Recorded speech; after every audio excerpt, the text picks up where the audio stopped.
Selamat siang. Waktu sudah lebih 5 menit, kita mulai acaranya. G-Talk pada pagi hari ini akan diisi oleh Mbak Santi dan Mas Gilang dan dipandu oleh saya, Burhana. Kita akan membahas bukunya dari Slavoj Zizek yang berjudul Pandemic COVID-19 Takes the World. Langsung saja saya berikan kepada Mbak Santi. Oke, terima kasih teman-teman semua. Selamat siang. Assalamualaikum warahmatullahi wabarakatuh. Salam sejahtera buat semuanya. Terima kasih sekali di hari ini, sebenarnya hari weekend ya.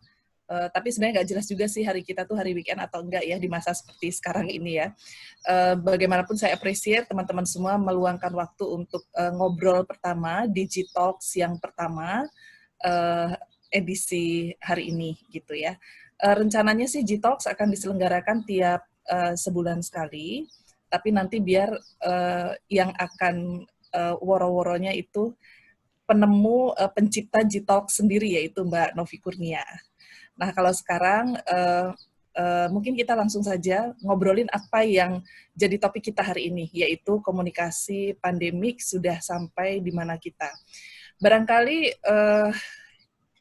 kalau ngomongin soal pandemik, aduh kita sebenarnya sudah sampai pada titik jenuh ya, apalagi di beberapa wilayah, dari beberapa teman, dari beberapa studi, saya juga mendapatkan laporan bahwa yang namanya pandemik itu, pembicaraan tentang pandemik itu udah sampai ke titik jenuh.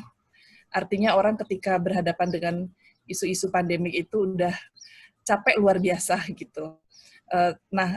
Tapi kenapa kemudian kita membahas buku Zizek yang terbit di April 2020 dan kenapa di tengah kejenuhan itu kita membicarakan Zizek? Karena what's left ya, apa yang tersisa dari kejenuhan itu kalau cuma menyisakan perasaan ketidakberdayaan, kelumpuhan dan keputusasaan.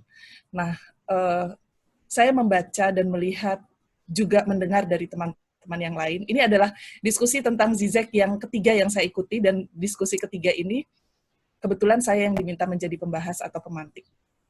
Nah, dari sekian banyak pembacaan terhadap wacana tentang pandemi, buku Zizek itu memang menawarkan sesuatu yang mengganggu ya, tapi mari kita lihat seberapa mengganggu sehingga bisa kemudian membawa kita keluar dari cangkang ketidakberdayaan. Nah, teman-teman, Zizek itu mengawali, saya yakin teman-teman juga sudah membaca, jadi anggaplah ini adalah sebuah obrolan di mana kita sama-sama memperkaya wacana masing-masing. Saya percaya bahwa yang namanya buku itu, begitu si penulisnya mempublikasikan buku itu, kalau nggak salah Baxter yang bilang ya, the author is dead gitu. Jadi buku itu menjadi milik kita masing-masing, dan kemudian kita mereproduksinya dengan cara kita masing-masing, dan dengan cara seperti itulah kita diperkaya. Nah, anyway teman-teman, saya mungkin akan membahas atau memantik diskusi ini dengan pertama-tama mengungkapkan dulu kira-kira apa ya hasil pembacaan saya gitu ya terhadap 10 bab bukunya Zizek. Kemudian juga karena ini akan kita kaitkan dengan komunikasi pandemik, saya kira pada 3 bulan kita bertapa, itu sudah cukup bekal lah bagi kita untuk melihat komunikasi pandemik yang kita alami maupun yang diprediksi oleh Zizek ini, kira-kira sudah membawa kita kemana. Nah, kemudian setelah itu Mas Gilang akan lebih mengkritisi dan memperkaya bacaan-bacaan kita, kemudian setelah itu ya kita akan berdiskusi. Nah, Zizek mengawali bukunya dengan sebuah pengantar yang judulnya adalah Noli Me Tangere. Betul nggak bacanya seperti ini? Saya nggak tahu, tapi Noli Me Tangere ini saya pertama kali mendapatkan kata ini justru dari bukunya Jose Rizal waktu saya berkunjung ke Manila. Nah, ke museumnya. Sebuah novel yang kemudian membuat dia semakin menjadi salah satu tokoh yang diasingkan oleh pemerintah Filipina. Nah, ternyata Noli Me Tangere ini, yang artinya adalah Touch Me Not, itu diambil dari salah satu ungkapan Bible. Dan ini dipilih oleh Zizek untuk merefleksikan bagaimana pada situasi pandemik sekarang saat ini, sentuhan justru, kalau dulu sentuhan itu adalah belayan kasih sayang yang membawa kita ke surga ya, justru sekarang, touch me not, sentuhan itu adalah sesuatu yang menjadi berbahaya buat kita. Nah, ini sebuah tamparan dan refleksi ya bagi kita. Sebuah tamparan karena biasanya kita menganggap bahwa sentuhan itu adalah sebuah cara berkomunikasi yang paling intim, yang kemudian akan membawa kita kepada ruang yang paling dalam, dan disitulah esensi dari sebuah relationship tercipta.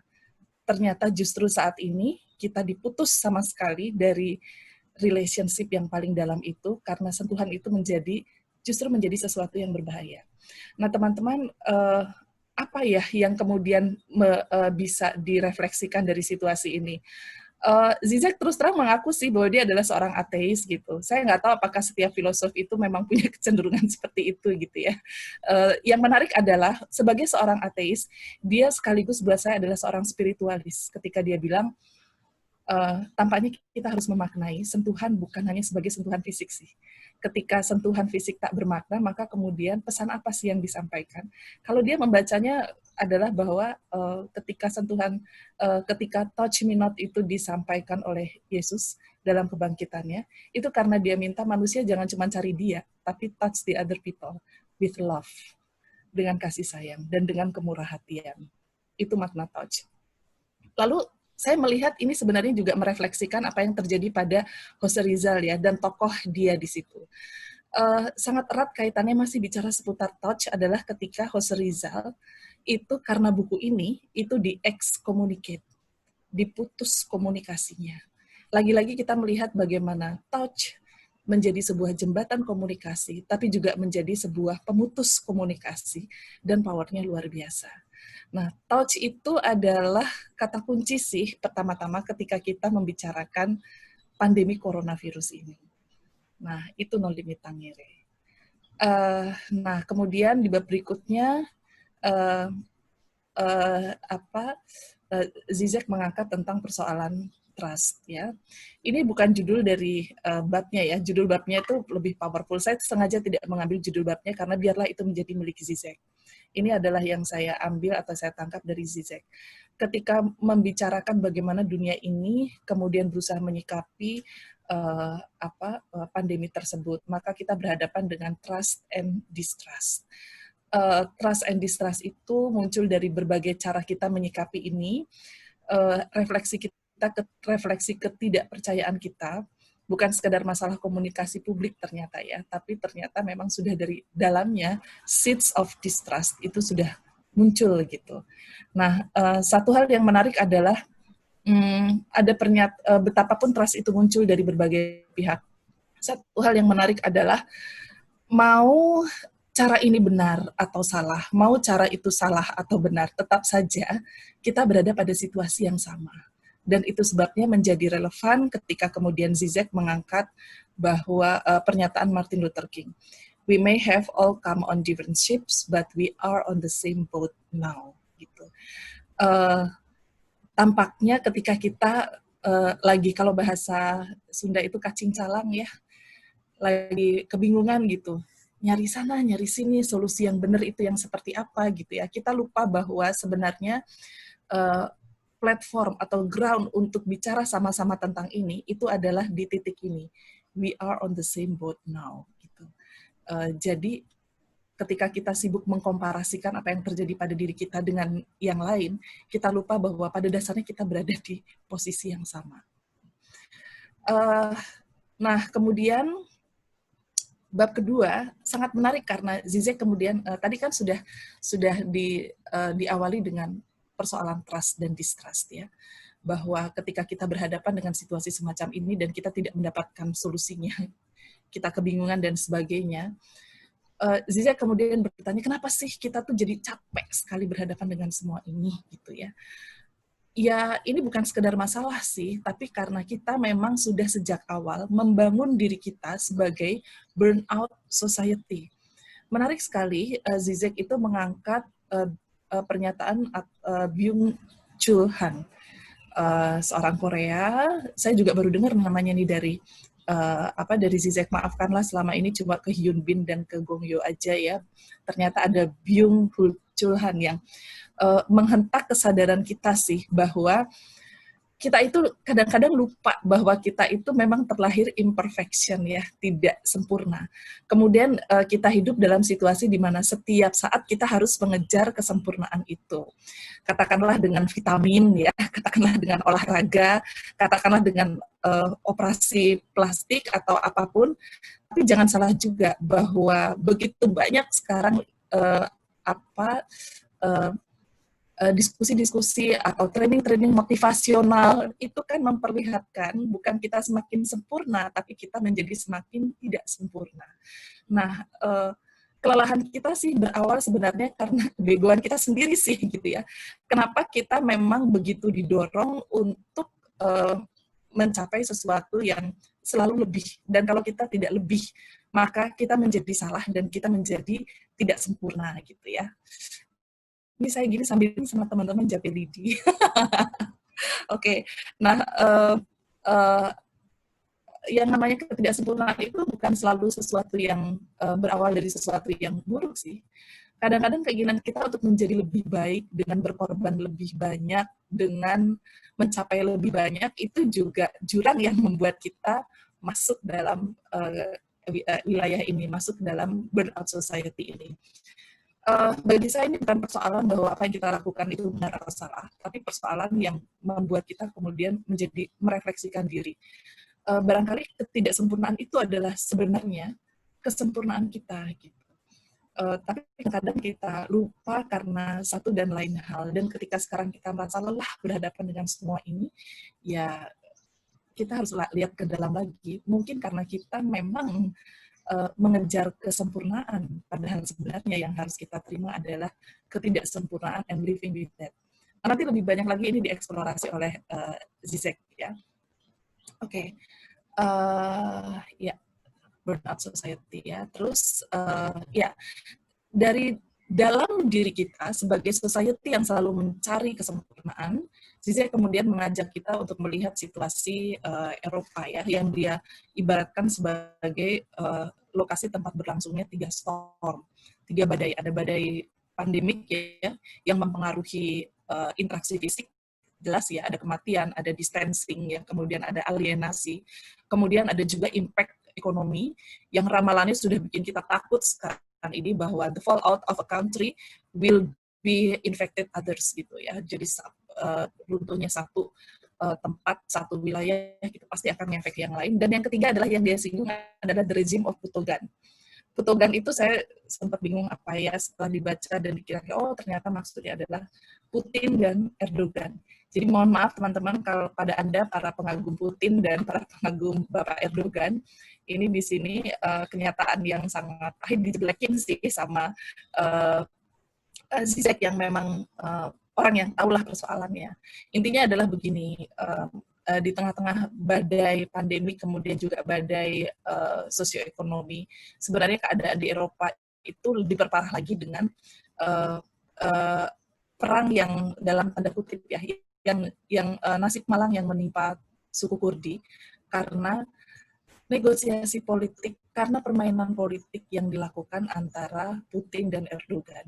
Kedua orang ini yang dianggap bertanggung jawab oleh Zizek untuk mengirimkan atau untuk menimbulkan gelombang pengungsian besar-besaran. Masalahnya bukan di gelombang pengungsiannya sebenarnya. Kemudian ya, masalahnya kemudian adalah ketika negara-negara yang menyebabkan kekacauan ini merasa lelah menerima para pengungsi, kemudian menutup bordernya. Mereka mengakibatkan perang dan kemudian setelah banyak orang Malang menjadi pengungsi, mereka lalu menutup juga perbatasannya dengan alasan yaitu tidak mau tanggung jawab juga gitu akhirnya. Nah, ini 3 storm itu, bahwa sekarang kita semua berhadapan dengan storm, badai, ya. Tapi di pembahasan ini oleh Zizek diperlihatkan bahwa Eropa is moving closer than any other country. Dengan adanya situasi seperti ini, kemudian Eropa menjadi lebih rentan lagi pada storm itu. Lalu buat kita yang ada di luar Eropa, apa sih kemudian yang bisa kita tarik hikmahnya dari sini? Kalau Mbak Firly atau Mbak Dina gabung, nanti mungkin bisa cerita lebih banyak lagi ya. Tapi bagi kita adalah ya, ethnocentrism gitu ya, itu dan racism itu tidak membawa kita kemanapun sih, kecuali pada kesengsaraan. Dan bahwa ketika kita menutup mata pada persoalan satu kaum, maka tunggu aja gitu, yang lainnya juga akan terlibat, dan itu akan nyeret kita semua pada persoalan yang lebih besar lagi. Persis seperti virus di satu tempat, ketika kita tutup mata, akhirnya juga menginfeksi yang lainnya. Nah, ilustrasi badai ini sangat menarik untuk melihat bagaimana chaos yang terjadi, betapapun mikronya skalanya, itu ternyata punya pengaruh di tempat lain. Nah, kalau begitu ya, kita menganggap bahwa Eropa itu adalah refleksi dari dunia first world countries ya. Kalau Amerika udah nggak usah dibilangin lagi ya, kita sama-sama udah lihat ya, Amerika udah pusing gitu ya. Dan kita juga di sisi lain ngelihat, oh ternyata Amerika itu sama aja ya, yang katanya negara paling demokratis gitu ya. Ketika berhadapan dengan pandemi itu bisa sama aja begonya dengan kita ini gitu ya, atau negara yang bukan negara gitu ya. Tapi Eropa, apa yang terjadi di Eropa? Ketika Eropa juga kebingungan berhadapan dengan ini gitu ya, kita melihat, wah seperti ini toh ternyata janji dari demokrasi itu. Terus kita lihat siapa dong yang paling sukses sekarang untuk mengatasi pandemi. Kan akhirnya mau nggak mau kita lihat Cina, kita lihat Vietnam. Punten ya, kita lihat Israel. Israel juga berhasil. Jadi paling tidak bisa mengendalikan pada skala tertentu. Jadi kemudian ini menimbulkan pertanyaan yang mengguncang kepercayaan kita pada ideologi. Narasi ideologi apa sih yang benar sekarang ini? Apakah demokrasi? Apakah komunisme? Apakah kemudian narasi berdasarkan pada narasi agama, ideologi agama tertentu? Kalau menurut Zizek itu ternyata nggak ada yang benar gitu. Even komunis sekalipun. Komunis mungkin punya power untuk mengendalikan semuanya, but heartless. Heartless. Kenapa heartless? Dan kenapa kemudian kontrol yang sangat masif yang berhasil pada satu titik, itu nanti menyimpan borok atau tumor yang lebih gawat lagi di stage selanjutnya. Nah, ini nanti akan diobrolkan bareng-bareng.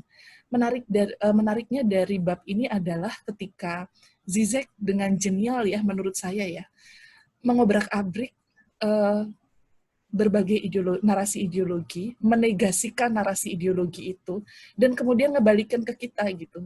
Kamu mau hidup kayak apa? Kalau kamu mau berdasarkan ideologi ini itu gitu ya. Lihat apa yang terjadi sekarang ini. Gitu. Nah, oke, ini kita masih cerita yang Mbak Santi, maaf, 5 menit lagi ya Mbak. Oke, saya percepat ya.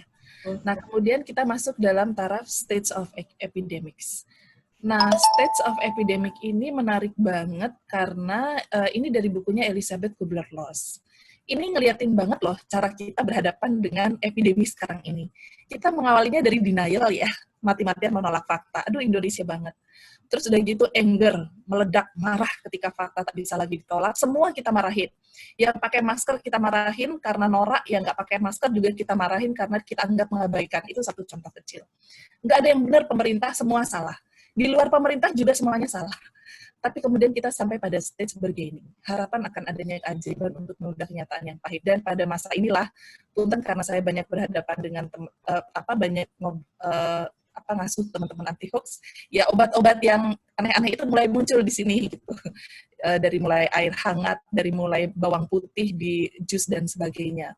Ya, salah satu refleksi bargaining, harapan akan adanya keajaiban.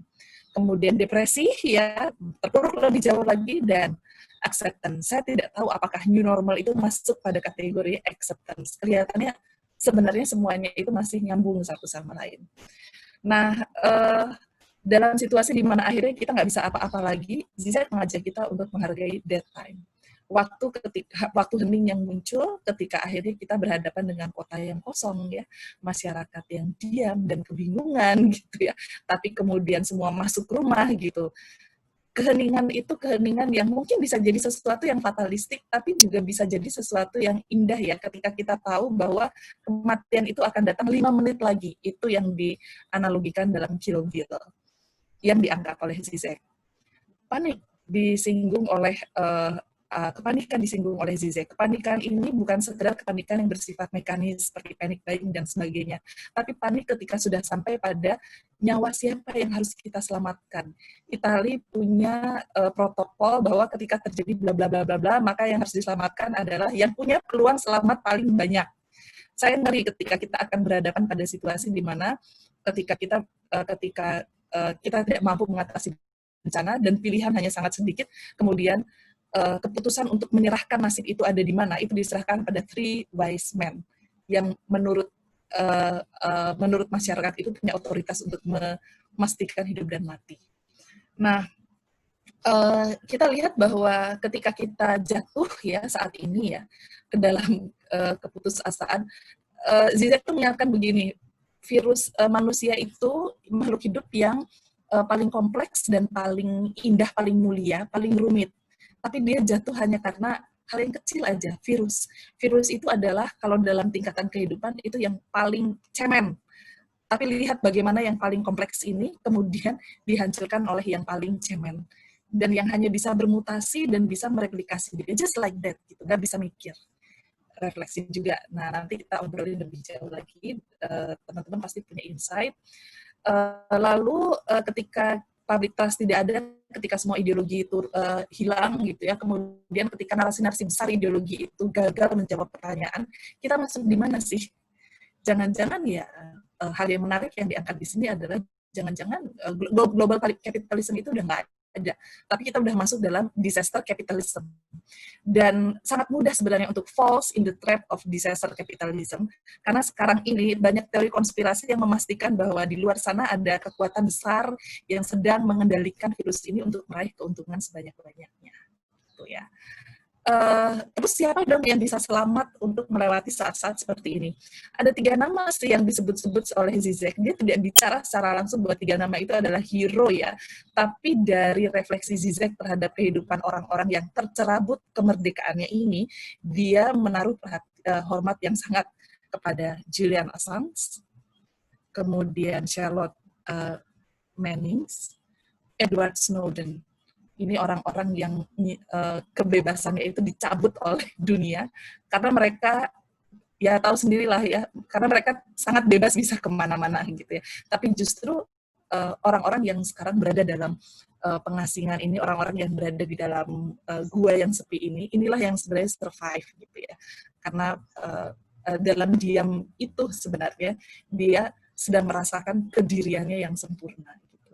Apakah ini kemudian menarik kita untuk menjadi bersama-sama harus menjadi hermit tertapa in such kind of treatment gitu ya. Nah itu yang nanti kita diskusikan.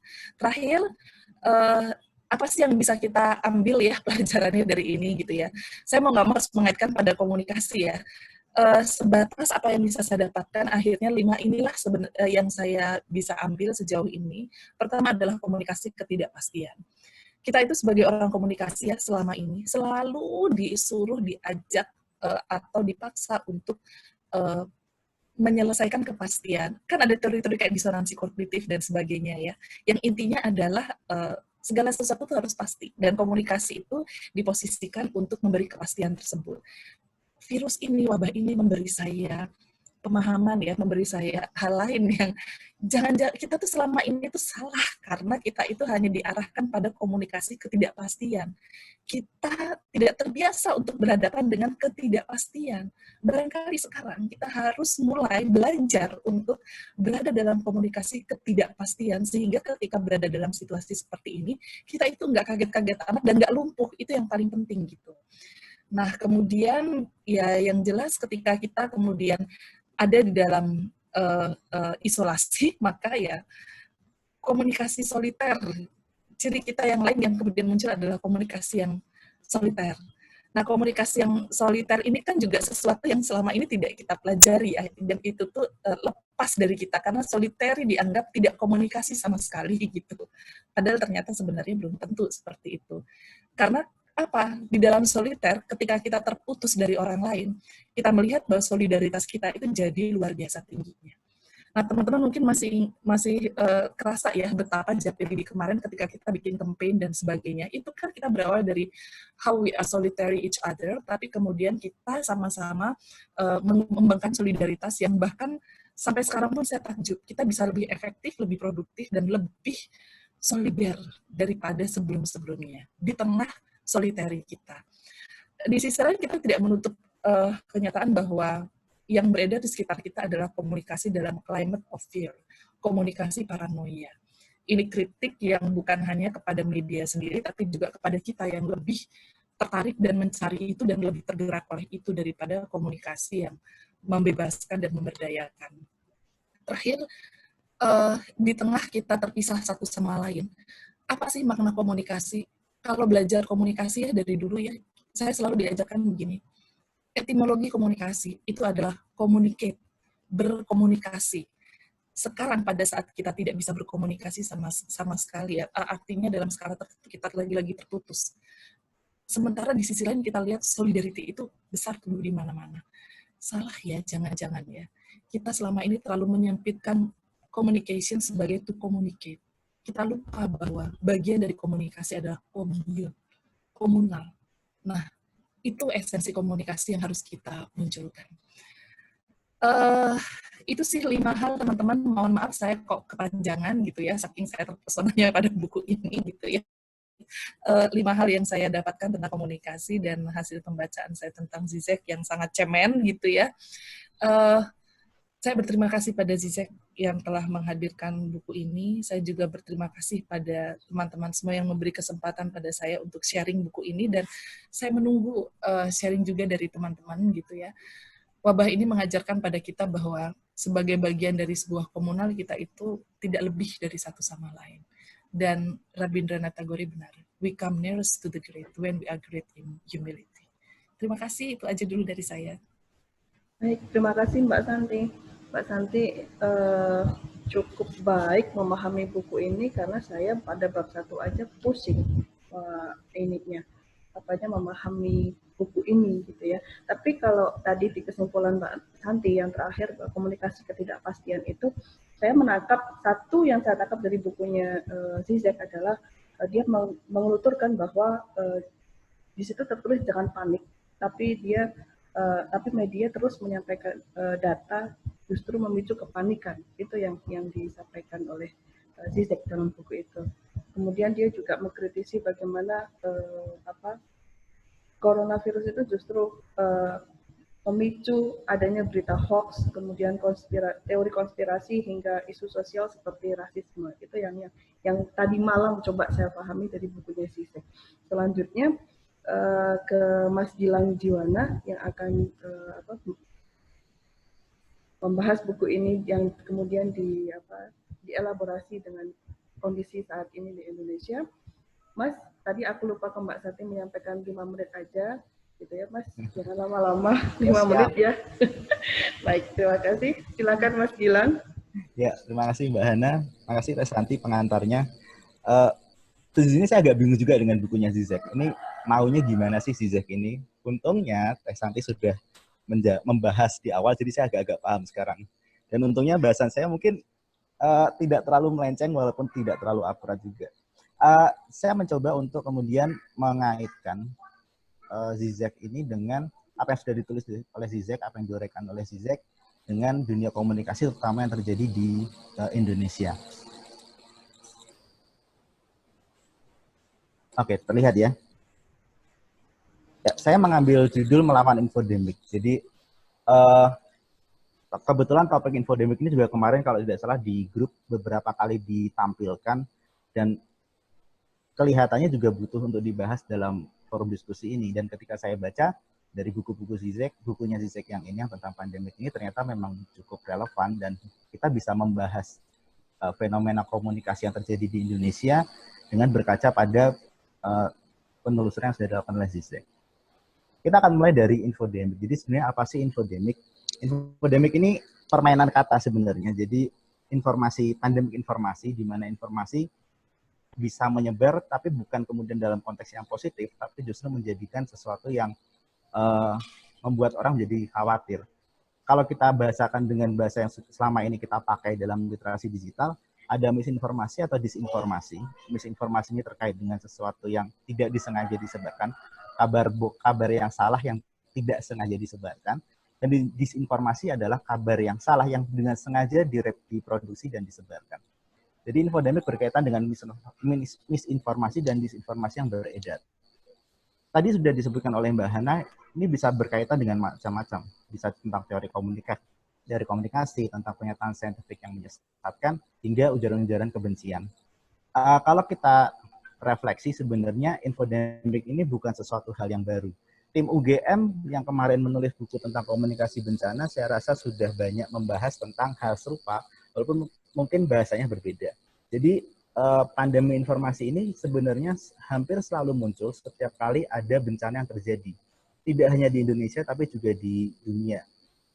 Contoh misalnya ketika ada bencana gempa bumi, pasti akan banyak sekali informasi-informasi yang sampah yang kemudian beredar dan membuat orang menjadi semakin gelisah. Orang menjadi semakin ragu-ragu, orang menjadi semakin cemas. Ini sebenarnya bagian dari infodemik juga. Hanya saja istilah ini mulai mencuat, mulai populer ketika berkaitan dengan pandemi yang sekarang kita alami. Mengapa muncul? Kalau Zizek sebenarnya dalam buku sudah menyebutkan semacam itu. The ongoing spread of coronavirus epidemic has also triggered a vast epidemic of ideological virus yang selama ini tidak terlihat di masyarakat kita, seperti berita palsu, orang-orang yang paranoid dan penganut teori konspirasi, rasisme dan sebagainya. Infodemik pada dasarnya muncul atas hal yang semacam itu. Jadi ketika terjadi bencana, ketika muncul sesuatu yang orang takut, orang khawatir, maka masyarakat akan berada dalam kondisi ketidakpastian. Kalau bencananya bencana alam yang selama ini terlihat seperti gempa bumi atau gunung meletus misalnya, itu bisa kelihatan mata gitu. Tapi di coronavirus ini bencananya agak berbeda karena kita tidak bisa melihat secara pasti ancaman yang terjadi di sekitar kita. Kita nggak tahu apakah, bahkan virus coronanya seperti apapun, kita mungkin tidak pernah melihat secara langsung. Yang kita lihat hanya dalam bentuk visualisasi. Gitu. Nah, kondisi ini menyebabkan ketidakpastian. Ketidakpastian kemudian menimbulkan kebutuhan yang sangat tinggi terhadap informasi yang akurat. Nah, kebutuhan informasi yang sangat akurat ini kemudian membuat orang banyak mencari dan celakanya seringkali dimanfaatkan oleh orang-orang yang tidak bertanggung jawab untuk memainkan isu yang beredar di masyarakat. Motifnya beragam, mulai dari yang motif tentang ideologi seperti tadi sudah disebutkan, sampai motif-motif yang lain seperti motif ekonomi. Nah, kalau kita berkaca pada kondisi di Indonesia, ini data hingga April 2020, dan datanya dari data Kominfo yang sudah dikutip oleh Kata Data, itu ada sekitar 1.125 berita hoax di sana, dan berkaitan dengan 474 isu. Angka ini kemungkinan masih bertambah sampai sekarang, karena namanya berita hoax biasanya akan terus berkembang dan mengikuti perkembangan isu yang sedang hangat di lingkungan masyarakat. Jadi, per April saja sudah ada 1.125. Saya belum mendapatkan data terbaru di Indonesia sampai bulan Juni, tapi saya rasa ini akan lebih tinggi dari yang saya kutip di sini. Nah, kemudian pembacaan saya kemudian kembali pada, jadi sebenarnya siapa sih yang harusnya berperan dalam melawan infodemik? Kalau kita bicara idealnya, maka media massa yang kemudian mempunyai tugas paling besar sebagai sumber informasi yang bisa dipercaya. Karena media massa misalnya dia memiliki berbagai macam bergerak dalam code of conduct yang jelas gitu, bahwa mereka harus bertanggung jawab pada kebenaran, mereka harus bertanggung jawab pada masyarakat. Yang jadi masalah kemudian kredibilitas media massa di Indonesia dan di dunia, walaupun masih tinggi, namun mulai sedikit tercederai karena makin banyak kepentingan pemilik modal yang masuk di dalamnya, baik secara ideologi maupun secara ekonomi. Ya seperti misalnya ketika masa-masa tahun politik kemarin, kita bisa lihat bagaimana masyarakat sangat antipati pada media massa, dan mereka bahkan bisa bilang, oh ini berafiliasi pada A, media ini berafiliasi pada kubu B, dan sebagainya.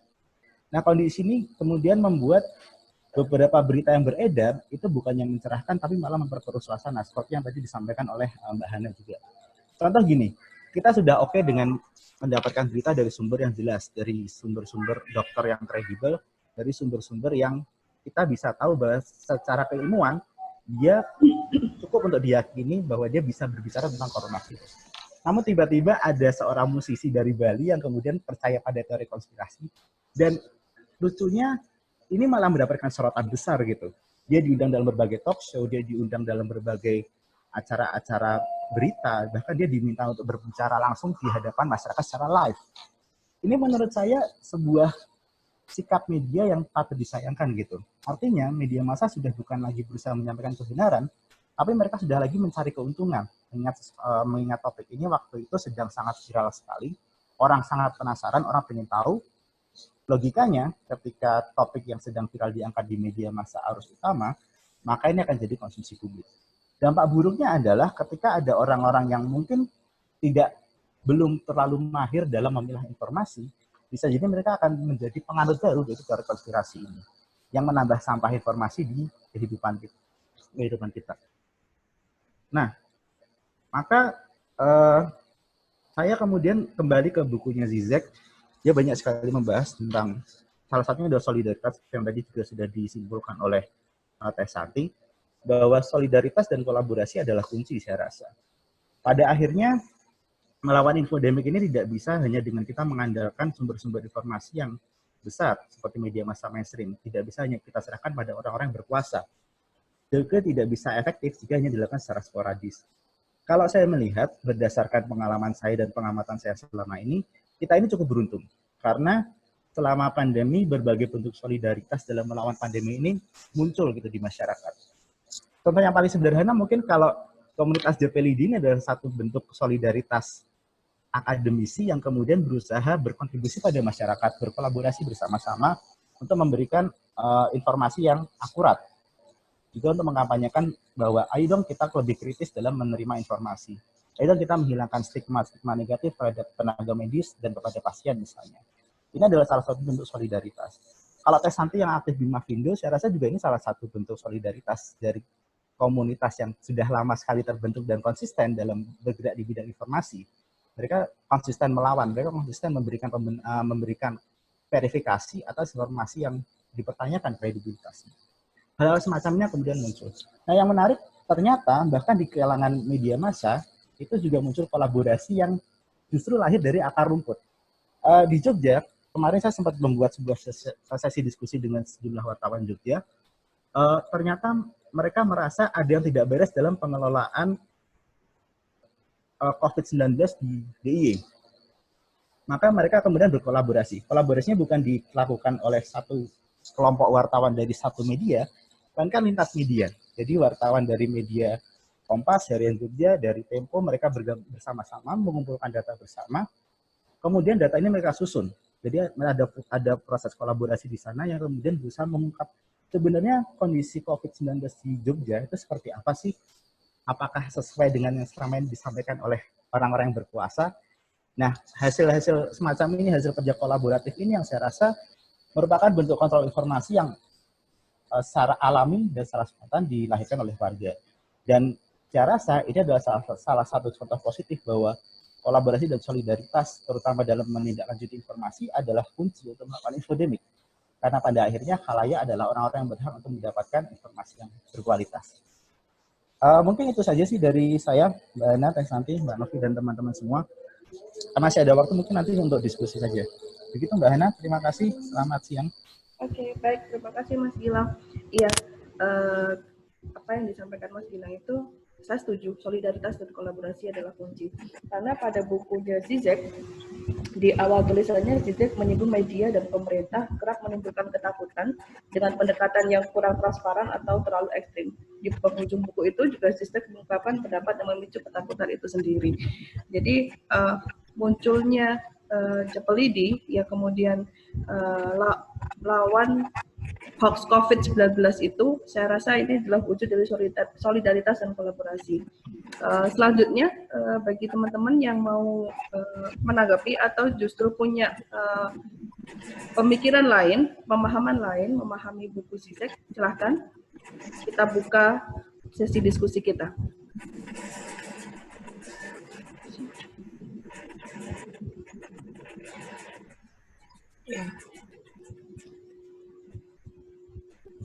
Tadi ada Mas Anton ya. Mas Anton itu nanya atau gimana ya Mas ya? Di atas Mas Anton, apakah ketidakpercayaan akan menyelamatkan kita dalam situasi pandemi ini? Kalau menurut Mbak Santi dan Mas Gilang gimana? Ya, saya dulu gitu, habis itu Mas Gilang ya. Makasih Mas Gilang ya atas insight-nya pertama-tama itu. Terus saya tuh dapat pertanyaan dari Mas Anton itu, mikir gini, Mas Anton lagi ngegangguin kita kali ya gitu ya, dengan pertanyaan yang wow itu ya. Saya cuma ingat bahwa di bab 8, kalau nggak salah, Zizek itu mengangkat Immanuel Kant gitu. Dan kata Zizek begini, bagaimanapun ketidakpastinya situasi yang kita hadapi, kita kan nggak boleh bertindak tidak pasti juga gitu. Nah dia mengutip kan bilang tuh kan obey, but do not, but maintain, but think gitu. Jadi tetaplah untuk berpikir walaupun kita menuruti satu hal. Lagian gini, kalau kita tidak menuruti, kalau kita tidak berpijak pada satu hal, kita nggak akan mengenali pilihan lainnya gitu. Jadi dalam ketidakpastian, ya kita harus berpijak pada sesuatu, turuti sesuatu. Kalau Immanuel kan malah lebih tegas lagi, ya udah ikutin pemerintah aja, tapi nggak usah, tapi jangan berhenti untuk berpikir kritis gitu. Dan iklim berpikir kritis inilah menurut saya yang lebih penting untuk dipertahankan gitu. Kalau saya terus terang agak deg-degan ketika ada orang yang berpikir berbeda dari biasanya atau dari yang lazim, itu kemudian rame-rame dipersekusi gitu ya. Atau ya dibungkam dengan cara lain gitu ya. Dan itu it works in Indonesia sekarang ini gitu. Jadi ya menanggapi pertanyaan Mas Anton, ya itu jawaban saya. Obey, saya ngikutin Immanuel Kant aja. Obey but do not stop to think, to be critical. Mangga Mas Gilang. Pertanyaan boleh diulang Mbak Ana? Aku pasti tidak konsentrasi.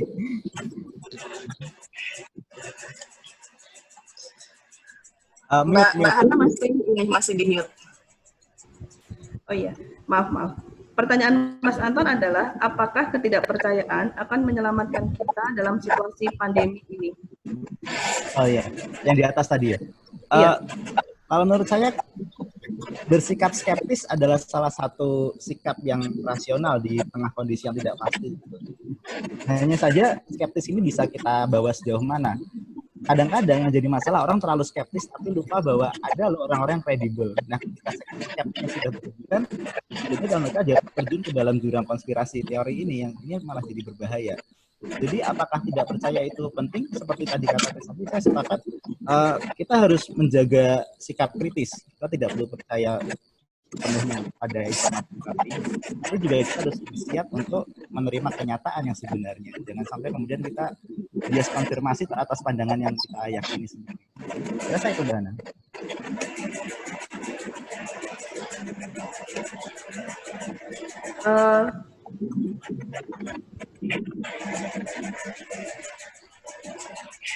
Selanjutnya ada teman-teman yang mau menanggapi atau mungkin teman-teman berbeda pendapat dengan Mbak Siti dan Mas Gilang. Mungkin bisa di kolom chat itu raise hand juga nggak apa-apa, bisa tuh nanti kita kasih kesempatan gitu ya Mbak Hana ya. Gimana Mbak? Kalau misalnya teman-teman mau bertanya di kolom chat itu bisa raise hand gitu ya. Nanti ya. bisa. Boleh, iya. Boleh raise hand dan nggak harus nulis juga, nggak harus nulis teman-teman. Silahkan di unmute sendiri-sendiri nanti.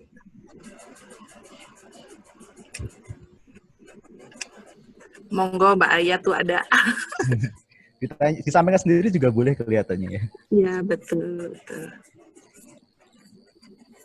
Mbak Novi, Mbak. Tadi Aya resen tadi, tapi kok hilang ya? Ya, Aya. Assalamualaikum, selamat pagi. Ya, tadi Aya resen. Selamat pagi, waalaikumsalam. Aya. Maaf ya, penampilannya bagus. Jadi saya sangat terpesona barusan karena saya pernah memulai saja berapa lembar membaca buku Zizek tentang kapitalisme dan sejenisnya gitu. Nah, itu langsung pusing gitu ya. Jadi bahasanya kan cukup tinggi gitu ya. Jadi selamat buat Mbak Santi yang sudah menurunkannya dalam level yang sangat empiris menurut saya. poin 1 sampai 10 itu luar biasa. Dan itu bikin yang nggak kebayang bahwa itu ternyata berkorelasi dengan banyak hal gitu ya. Bagaimana isu tentang pandemi berkorelasi misalnya dengan perubahan pola hidup manusia dan bahkan teori dan pendidikan gitu. Jadi saya mungkin ingin memberikan entah bentuknya apa ya, saran atau komentar atau apa atau bertanya lah. Tapi saya menangkap tadi beberapa hal yang penting, misalnya soal isu tentang communicate ya. Itu selama ini kan kita berpikir bahwa komunikasi itu adalah komunikasi dua arah, padahal sebenarnya kita juga lupa bahwa komunikasi itu bisa bersifat intrapersonal, komunikasi itu bisa bersifat kediaman, dan kediam adalah bentuk komunikasi. Kesunyian, ketenangan, inspirasi, mencari konteks komunikasi profetik misalnya, itu bagian dari proses komunikasi. Dan ini saya menemukan justru tadi gitu loh, bahwa Zizek mengajak kita ke sana. Yang kedua misalnya tentang konsep percaya pada ketidakpastian, misalnya kayak disonansi kognitif tadi. Maka pertanyaan saya ke depannya adalah sejauh mana misalnya perubahan pandemik ini seperti yang dipaparkan oleh Zizek memberikan perubahan dalam perspektif tentang teori, karena dalam ilmu sosial dan termasuk komunikasi kita tahu bahwa ketika ada sebuah kejadian baru kemudian akan menimbulkan sebuah pemikiran baru, teori-teori juga berkembang dan itu akan bisa menjatuhkan teori yang lama. Nah, bagaimana Mbak Santi melihat ini dalam konteks komunikasi antar pribadi gitu ya, dan terutama saya melihat komunikasi antar pribadi, komunikasi kelompok dan komunikasi publik gitu ya, yang bisa sangat berubah dahsyat, juga konsep-konsep dasar bahkan tentang apa itu komunikasi pun bisa berubah. Sebenarnya intinya itu aja sih. Selebihnya keren banget ya, surprise ya dengernya, apalagi tadi soal bagaimana kita yang tadinya misalnya konsep keintiman dengan sentuhan ternyata tidak, artinya kan konsep touching gitu ya dalam konsep komunikasi juga berubah gitu. Tapi saya menarik ketika melihat bahwa kita kembali akhirnya kepada kediaman ya. Jadi pertanyaan saya satu tadi, bagaimana Mbak Santi melihat perubahan perkembangan teori komunikasi atau studi komunikasi ke depan melihat saran-saran disampaikan oleh Zizek. Tapi saya juga ingin menyatakan bahwa konsep-konsep yang disampaikan oleh Zizek tadi itu luar biasa ya, bisa mengubah kita, termasuk bagaimana proses dari yang panik, pertama tenang, kemudian kaget, ini apa, berkenalan, panik, kemudian pasrah, dan kemudian diam gitu ya. Kok saya jadi pengen ngaitkan itu dengan step-step konsep komunikasi antar budaya. Kita mulai dari sesuatu yang biasa gitu ya, kemudian sampai kita mencapai honeymoon, kemudian kita akhirnya akan menurun gitu kan, petanya gitu. Ketika kita beradaptasi pada sebuah budaya baru, apakah kita akan lolos ya, sukses, survival, atau kita akan jatuh? Kan itu pilihannya kalau kita belajar komunikasi antar budaya. Tahap-tahap stage dalam cultural communication. Itu aja Mbak Santi, terima kasih. Sukses, keren. Ya, terima kasih Ayah. Mas Gilang, maaf nggak ada pertanyaan, keren deh pokoknya. Dia harus ditanya. Ditanya apa ya? Saya cuma bingung jawabnya. Soal solidaritas wartawan tadi ya. Soal solidaritas orang-orang yang kemudian berkumpul untuk apakah misalnya Mas Gilang melihat ada sebuah pola jejaring komunikasi yang baru yang terbentuk ya, seperti apa polanya ya dalam konteks COVID ini di antara para dalam konteks hubungan antar manusia dan komunikasi jaringan. Thank you. Ya. Bagaimana Ibu Moderator? Langsung aja Mbak Santi, silahkan dijawab. Gusti, gue nggak dikasih kesempatan mikir ya. Ini Ayah kejam banget ya. Dia tuh bukan menanggapi, dia tuh bukan nanya itu. Aku tuh sampai aku catat. Dia tuh selesai. Selain gue catat. Tapi keren banget Ayah. Makasih banget Ayah. Ini adalah pertanyaan buat kita semua ya. Secara kita itu sebenarnya ini Japelid ini kan kumpulannya orang-orang yang mau dia datangnya dari teori psika atau praktisi ya, kita sebenarnya sama-sama in the field of communication ya. Nah tadi tuh Ayah itu nanya langsung ke heart of the problems ya kalau buat komunikasi ya. Kita intinya kemudian komunikasi, perubahan macam apa dalam teori komunikasi yang terjadi. Kalau dilihat ya, komunikasi itu kan sebenarnya adalah bagian dari ilmu sosial, ilmu psikologi, dan segala macam. Jadi ketika kita mulai nggak percaya nih sama narasi ideologi, Itu udah perubahan besar yang nanti pasti kaitannya juga dengan komunikasi. Kita juga udah mulai nggak percaya dengan hubungan antar manusia, itu kan harus diredefinisikan lagi. Kita selama ini menganggap bahwa komunikasi yang dimediasi itu adalah komunikasi level kesekian. Karena komunikasi yang sejati itu adalah level yang tidak dimediasi. Ya kan? Biasanya kita seperti itu kan. Lalu makanya kita berhadapan dengan taksonomi Bloom misalnya, yang bicara bahwa perubahan behavioral itu adalah perubahan yang paling intens ya. Dan itu kan perubahan yang dimungkinkan tidak lewat komunikasi yang dimediasi kan, tapi komunikasi yang sudah intens dan sudah heart to heart.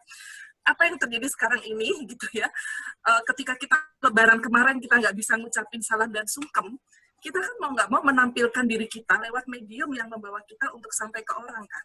Biasanya bentuk respect, penghormatan kita pada orang itu adalah ketika kita bisa mengetuk pintunya secara fisik dan bertemu secara fisik. Sekarang kita nggak bisa lagi loh melakukan itu.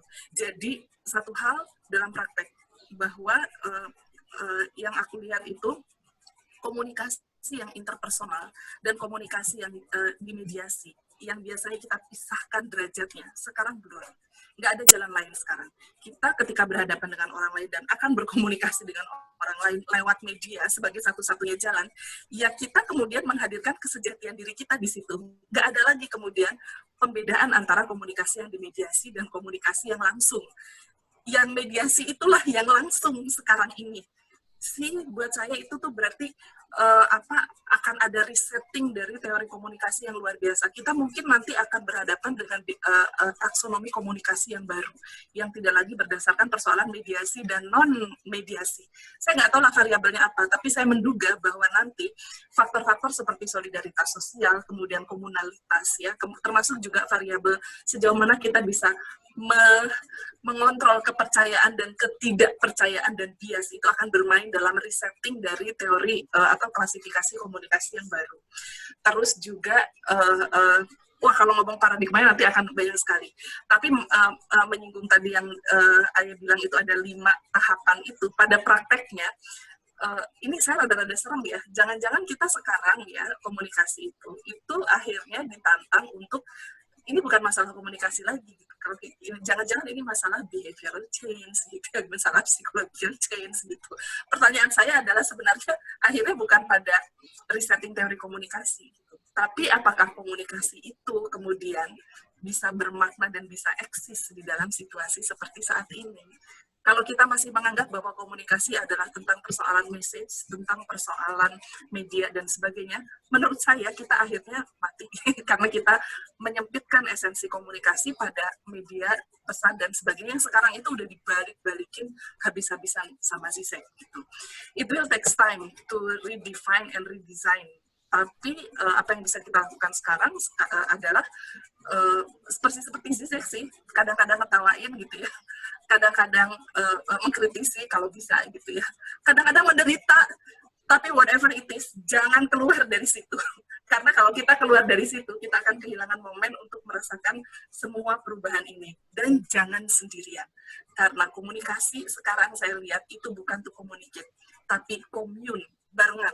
Virus itu logikanya berkembang. Nah, cara kita ngelawannya gimana? Ya nggak sendirian, berkembang gitu. Ketika ketidakpercayaan spread out, ketika misinformation spread out, yang bisa melawan itu bukan algoritma aja. Algoritma berperan, tapi yang paling penting adalah ketika dalam sebuah society gitu ya, kita bersama-sama sih ngelawan itu. Kayaknya cuma kita aja. Ya, sama seperti di grup WhatsApp ya. Walaupun kita kesal ketika kita ngasih tahu itu hoax terus dibully abis-abisan gitu ya. Bukan cuma Mas Gilang aja ya, aku pun begitu Mas Gilang gitu ya. Tapi kalau kita keluar dari situ, maka itu akan menjadi echo chamber kan. Dan tidak ada kesempatan bagi kita untuk menetralisir, kayaknya terlalu hebat ya. Tapi menawarkan sisi pandang yang lain gitu. So, be in this situation. Yuk kita alami bareng-bareng ya roller coasternya kayak apa. Dan lihat endingnya seperti apa. Mungkin nggak ada ending sih, tapi itu tadi. Masalahnya kita tuh selalu didorong untuk sampai pada satu titik kepastian. Kenapa sekarang kita tidak mencoba untuk berdamai atau berproses dengan ketidakpastian? Dari situ juga kita bisa dapat banyak kok. Mungkin itu Ayah yang bisa saya dapatkan gitu ya. Secara gue bingung ya. Mas Gilang. sedikit sebentar. Saya jadi mau note bahwa kayak kalau ada film yang apa tuh yang imperfect ya, kesempurnaan dalam ketidaksempurnaan, maka kita berarti berada dalam kepastian dalam ketidakpastian menjadi sangat penting gitu ya. Iya. Jadi, Itulah yang paling di saya sekarang ini. Karena kalau enggak kita akan soal paradigmanya gitu loh. Kalau misalnya selama ini sangat kita idolakan kuantitatif, misalnya dengan konsep paradigma positivism, karena semuanya mengagungkan kepastian, tapi berarti ke depan paradigma non-positivis juga akan menjadi sangat lebih dominan. Mengingat bahwa kita tidak bisa mempredik ya kan, karena kekuatan dari positivism salah satunya adalah prediction. Kira-kira seperti itu. Ya, Mas Gilang atau yang lain. Ini asik banget nih soalnya. Silakan teman-teman yang lain menanggapi, dan saya yakin teman-teman punya sudut pandang lain. Tadi pertanyaan saya ke Gilang belum direspon. Oh iya oke. Mas Gilang silakan. Jadi gimana cara kerjanya dan bagaimana proses komunikasinya ya Teh? Kalau sejauh dari obrolan-obrolan saya, yang muncul adalah inisiatif gerakan ini bukan berdasarkan pada komunikasi yang formal, jadi lebih pada non formal. Karena idenya muncul dari kelompok wartawan yang memang mereka satu klik gitu. Jadi mereka memang biasa ngumpul bareng, memang biasa berdiskusi bersama, kemudian tiba-tiba muncul celetukan bahwa yuk kita bikin kolaborasi untuk membuat berita tentang COVID, karena mereka merasa ada yang salah dari penanganan COVID-19 di Yogyakarta.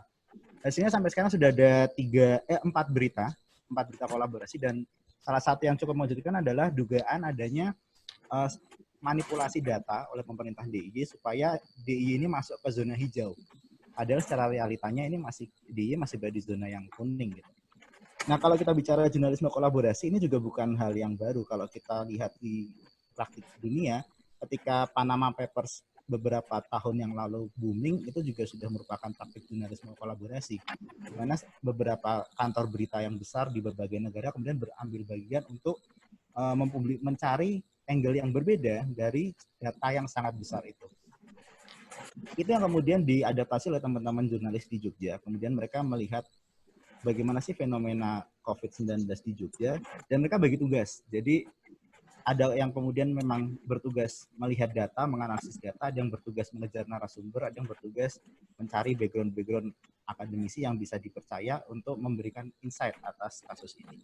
Nah, yang menarik juga kerja ini sifatnya bukan dari atasan, lalu justru dari bawahan, justru dari wartawan yang berada di lapangan. Karena mereka secara real melihat kondisinya seperti apa waktu itu. Nah, kolaborasi ini yang kemudian mereka saling berbagi data, dan mereka sudah, karena mereka satu klik juga, mereka percaya bahwa data yang mereka keluarkan adalah data yang juga layak untuk dikerjakan bersama. Jadi tidak ada lagi data yang ditutup-tutupi di antara mereka. Nah, yang membedakan adalah bagaimana cara menulisnya. Jadi dari data yang sama, kemudian muncul berbagai angle berita yang berbeda. Ini yang kemudian membuat berita-beritanya tetap berbeda untuk setiap media, walaupun datanya berasal dari sumber yang sama. Nah, kalau saya kemarin juga ngobrol-ngobrol juga, kolaborasi ini lebih secara dampak pemberitaan, ini jadi antitesis dari eksklusivitas berita. Kalau kita bicara dalam jurnalisme yang klasik, eksklusivitas menjadi sesuatu yang penting, di mana berita di koran A harusnya tidak ada di koran B. Itu menunjukkan bahwa koran A lebih advance daripada koran yang B. Cuma ketika dibutuhkan daya gedor yang besar, kolaborasi menjadi kunci untuk membuat banyak orang sadar bahwa ada yang tidak beres. Satu berita yang muncul hanya di Kompas saja mungkin tidak akan ada apa-apanya dibandingkan dengan 5 berita yang muncul di berbagai media massa, di berbagai platform. Ini kemudian mereka incar, dan ini kemudian saya rasa akan menjadi tren yang menarik di kemudian hari, karena kolaborasi lagi-lagi ketika kita masuk dalam masyarakat berjaringan, ketika jaringan informasi semakin mudah untuk dilakukan, kolaborasi juga semakin mudah dilakukan, dan ternyata dampaknya memang besar. Saya rasa itu sih, Mbak. Ya. Oke. Selanjutnya ada dari Mas Andre, tanggapan untuk Mbak Santi dan Mas Gilang. Selain berefleksi bagaimana tawaran Zizek dengan end of ideologi dikaitkan perubahan paradigma komunikasi. Buset. Mas Andre, kalau ada nih gue cubit bener nih Mas Andre. Kok susah ya Teh ya? Teh santai aja yang beres. Kita mau santai ya akhir pekan, ya Allah. Berasa ujian tesis lagi saya. Oke, Mas Andre, makasih banget Mas Andre. Mas Andre Pertanyaan lagi. pertanyaan tentang perubahan paradigma. Betul bahwa Zizek seperti pada umumnya para filosof ya, itu pada marah sih sama kapitalisme. Selalu begitu sih saya lihat gitu, jalurnya seorang filosof itu gitu ya. Terutama yang diwarnai dengan culture sekarang ini. Tapi dia juga di sisi lain sekarang, nggak tahu dulu-dulu ya, karena juga baru kenalan dengan Zizek sekarang, dia juga memandang komunisme itu tidak dengan mata sinis lagi loh. Zizek dalam bukunya jelas-jelas di situ dia embracing juga komunisme. Cara kita biasanya memandang komunisme itu kan sebagai sebuah paradigma otoritarian yang di situ banyak merenggut hak kebebasan manusia gitu. Kenyataannya sekarang yang bisa menyelesaikan dan mengendalikan COVID dalam skala tertentu ini ya negara-negara seperti itu gitu. Jadi yang menarik adalah salah satu bagian bukunya dia itu nyentil kita untuk barangkali selama ini cara kita memandang komunisme itu juga salah. Komunisme itu juga di satu sisi gitu ya, ada hal-hal tertentu yang juga menarik untuk dieksplor gitu. Walaupun di sisi lain dia juga tetap menekankan bahwa komunisme itu adalah heartless. Artinya apa? Ketika kepada komunisme aja dia seperti itu, maka ketika dia maki-maki itu namanya kapitalisme, dia juga punya sisi pandang lain tentang bagaimana kapitalisme juga punya sisi-sisi tertentu yang barangkali selama ini tidak kita eksplor ya. Saya dengan segala keterbatasan saya tuh melihat sebenarnya persoalan kita pada paradigma itu berhenti pada masalah yang satu itu ada di kutub yang mengontrol, authoritarianism, yang satu lagi ada di kutub yang sangat bebas. Nah, dua kutub ini tengah-tengahnya kan kemudian berproses satu sama lain. Ada yang tengah-tengah, ada yang ini. Jangan-jangan eksis inilah sebenarnya yang sekarang sudah tidak relevan lagi untuk dibicarakan sekarang ini. Antara yang authoritarianism dengan yang bebas gitu. Karena ujung-ujungnya kalau Zizek saya lihat tuh dia cara pandang dia itu kan taking back the self ya, mengambil kembali kebebasan diri kita itu untuk bertindak sesuai dengan naluri dan nalar kita gitu. Jadi bukan masalah kapitalisme, juga bukan masalah komunisme gitu ya. Dan dia kan terpesona dengan kata-katanya siapa itu yang dikutip di situ yang as the saying goes, everybody in disaster is a socialist. Setiap orang di dalam disaster itu menjadi sosialis gitu. Tapi dia juga nggak berhenti sampai di situ karena kemudian dia melanjutkannya. Permasalahannya adalah ini ketika kita memang menjadi sosialis di sini gitu. Yang penting kan bukan label sosialisnya, tapi how we going to do that gitu. Terus how we measure to do that gitu. Jadi akhirnya kemudian bagaimana kita menerjemahkan menjadi being sosialis itu dalam situasi yang sekarang. Kalau saya sih pengen ngeganggu Zizek dengan pertanyaan begini. Jangan-jangan kita juga harus berpikir gitu. Bagaimana menjadi kapitalis dalam situasi seperti ini gitu. Bagaimana kemudian juga menjadi komunis dalam situasi seperti sekarang ini gitu. Jadi seiring dengan ketidakpercayaan kita seiring dengan kemungkinan runtuhnya berbagai narasi ya dalam situasi seperti ini.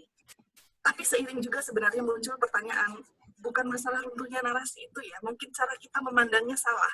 Dan COVID dengan kesederhanaannya yang sangat banal dan mentah ini, yang sangat low life ini, itu justru mengajak kita untuk memaknai itu dari sisi pandang yang tidak biasanya kita gunakan gitu.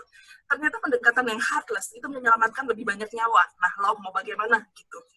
Tapi ya, apakah ini kemudian bisa menjadi jalan keluar? Misalnya bagi Italiano yang sangat senang komunal Indonesia yang apa-apa itu mesti gotong royong. Nah, lagi-lagi ini pertanyaan yang balik lagi ke kita gitu. Jadi Mas Andre, saya sih nggak bisa jawab ya apakah bagi saya akan ada paradigma baru yang muncul, tapi mungkin bukan paradigma ansih sebagaimana paradigma yang kita pikirkan, tapi cara berpikir kita terhadap berbagai paradigma itulah yang kemudian akan ada dan akan muncul gitu. Bahwa dia kan juga bilang begini, politik tidak menyelesaikan. Banyak orang yang bilang, aduh politik, ya kita ngalamin sendiri ya komunikasi publik kita segala macam ya. Ini yang namanya politik ya, ini selalu tidak menyelesaikan persoalan bla bla bla. Tapi di endingnya dia bilang justru pada saat inilah true politics is needed. Untuk apa? Memobilisasi dan mengumpulkan sumber daya manusia. Jadi Zizek itu bagi saya tidak berada di satu posisi sih. Justru dengan kewaskitaannya gitu ya, dia ngetawain yang ini, tapi juga ngasih kita PR yang lain gitu. Tapi nggak jauh-jauh, ya balik lagi ke situ lagi. Enggak, Mas Gilang mungkin mau menambahkan, di chat ini juga saya lihat banyak sekali pendapat-pendapat yang keren gitu. Ini nggak jadi nyantai ya kelihatannya. Jadi berat ya. Okay. Silakan Mas Gilang. Ya, saya sepakat dengan Teh Santi. Untuk paradigma saya rasa emang sulit kalau menjawab sekarang juga apakah kemudian ini akan mengubah paradigma komunikasi, apakah akan ada perubahan dari sini. Karena fenomena ini juga masih baru dan masih banyak yang perlu kita kaji. Sebenarnya saya justru lebih tertarik dengan pertanyaan selanjutnya dari Mas Andri nih. Apakah kemudian selalu muncul solidaritas? Nah, solidaritas kalau diamati, kita malah merasa beberapa hal yang terjadi di Indonesia dan dunia, solidaritas ini sifatnya temporer gitu. Bukan solidaritas yang memang muncul atas dasar keikhlasan. Seperti yang misalnya ada komunitas-komunitas solidaritas yang sejak bahkan bukan masa pandemi sekalipun mereka solider. Dan itu mereka awet sampai sekarang. Tapi ketika kita bicara dalam konteks pandemi, solidaritas yang muncul kok rasanya hanya semacam hype semata gitu. Hanya ketika awal-awal COVID muncul, orang jadi solider. Hanya ketika awal-awal COVID muncul, orang sosialis gitu. Saling membantu, saling menyisihkan. Tapi 2 minggu, 3 minggu setelahnya kemana? Gerakan ini hilang gitu. Maka apakah kemudian sosialisme masih menjadi salah satu cara yang sebagai salah satu ideologi yang tepat untuk kita bergerak? Tidak tahu juga, karena sekarang justru orang kembali lagi ke kapitalis gitu. Nyatanya kita sekarang juga sudah mulai, ya daripada pasar mati, lebih baik orang bebaslah keluar. Gitu. New normal Indonesia kan larinya ke arah itu. Maka membaca Zizek malah saya jadi makin sebenarnya kondisi kita harusnya seperti apa sih? Ini mungkin nanti bisa kita diskusikan bareng-bareng lah, nggak cuma saya dan Teh Santi, karena saya juga butuh pencerahan sebenarnya. Ini Amini karena ditodong aja kenapa jadi berat ya? Oke. Kemudian ada yang memberikan pencerahan lah. Siapa tahu bisa ada perspektif lain selain saya atau Teh Santi atau Mbak Hana. Itu dari saya, Mas Andri. Terima kasih. Baik. Selanjutnya ini ada tanggapan gitu ya dari Mbak Lucy. Tuduhan Zizek terhadap kapitalisme nampaknya sejalan dengan idenya Naomi Klein tentang the shock doktrin yang selalu menyertai bencana. Gimana menurut dua narsum kita yang luar biasa? Ini tentang new normal life ala Indonesia. Ngomongin normal Indonesia ya. Mungkin selain Mas Gilang dan Mbak Santi, ada teman-teman di sini yang ingin memberikan pandangan lain begitu ya. Betul. Ini Mas Wisnu menarik nih. Sudah memberikan petunjuk di chat. Mas Wisnu, Mbak Novi, Bu Frida. Oh, Bu Frida hilang. Saya mau sedikit aja nanggapin yang new normal itu ya. Oke, ya silakan Teh Santi. Banget soalnya ya. Sambil nunggu teman-teman, pokoknya tembak aja Mbak Hana. Pertama ya, kerasa nggak sih teman-teman bahwa kita tuh masyarakat yang teks banget. Jadi sesuatu yang harusnya dilakukan itu diomongin dulu. Sementara PR-nya tuh ada di depan mata gitu. Ya kayak new normal, kita tuh ributnya apa sih gitu ya. Kita tuh ributnya kan pendefinisian new normal itu, adaptasi new normal dalam Indonesia itu seperti apa sih. Nah kita itu mainnya tuh di istilah gitu. Masih ribut di istilah. Dan itu nggak cuma masalah new normal ya, segala macam gitu ya. Kita itu masyarakat yang emang nggak tahu ya, teks banget gitu. Jadi ya begitu berhadapan dengan seperti itu kayak begitu. Nah terus ketika new normal ini dalam konteks Indonesia seperti ini berusaha nah terus kita masyarakat yang punya kecenderungan memformalkan segala sesuatu. Saya nggak tahu kenapa kita gini banget ya, tapi oke, ketika berhadapan dengan new normal, apakah karena wacana new normal ini hanya dipegang oleh elit tertentu sehingga mereka merasa yang punya kuasa untuk mendefinisikan itu gitu ya, bisa jadi juga seperti itu gitu. Tapi oke, pertama adalah kita adalah masyarakat teks, kemudian yang kedua kita masyarakat yang cenderung memformalkan segala sesuatu. Akibatnya apa? Akibatnya adalah kita lebih fokus pada formalisasi itu ketimbang kita kemudian melakukan itu gitu. New normal tentu saja ada pegangannya, tapi kalau tidak dilakukan, itu kan kemudian tidak memberi kita pengalaman untuk melihat ruang-ruang diskresi ya, di mana itu bisa diterapkan atau tidak dalam konteks kita. New normal juga dianggap sebagai sesuatu yang strict, yang hanya punya satu definisi. Sementara, seperti halnya COVID itu yang ternyata bermutasi secara kultural di tiap wilayah, new normal juga seperti itu gitu. Saya khawatir kita tidak akan kunjung sampai di new normal yang sesungguhnya kalau kita hanya berhenti pada teks dan formalisasi. Mohon maaf bahwa apa yang dilakukan oleh media itu juga mengejar itu gitu. Jadi yang terjadi adalah komparasi antara ini dan itu, komparasi ini dan itu gitu. Sepakat dengan Mas Gilang pada konteks di mana kita sedikit sekali memiliki cerita yang bisa memberi kita pathways, kemudian harus bagaimana, karena kita selalu berhenti pada jumlah, pertambahan kematian, penderitaan, dan ketakutan, lalu komunikasi yang simpang siur. Udah sampai di situ gitu. What's next? Nggak ada. Dan akhirnya kita nggak dapat apa-apa gitu. Itu pendapat saya sih tentang wacana new normal di Indonesia. Monggo loh yang lain. Nah ini Mas Wisnu mungkin bisa dong. Tapi gini, kalau di awal-awal Zizek juga menyampaikan bahwa kembali dari new normal justru harus membangun hidup baru di atas reruntuhan kehidupan lama gitu ya. Menemukan diri dalam barbarisme. Jadi Zizek bilang bahwa atau justru kita jadi di new normal itu kita jadi barbar begitu. Itu. Tapi kalau yang saya tangkap ya dari bukunya Zizek itu, saya susah memahami apa yang ditulis Zizek. Mbak Ayat benar. Jadi tadi disampaikan Teh Santi, saya kagum sekali gitu ya. Tapi yang itu tadi yang aku bilang, karena Zizek melihat sudah ada tanda-tandanya begitu di new normal itu, kita berubah menjadi barbar. Ada lagi teman-teman? Sudah lebih 16 menit, meski tadi kita telat 5 menit ya Teh ya. Ini berarti nanggapin nggak Mbak?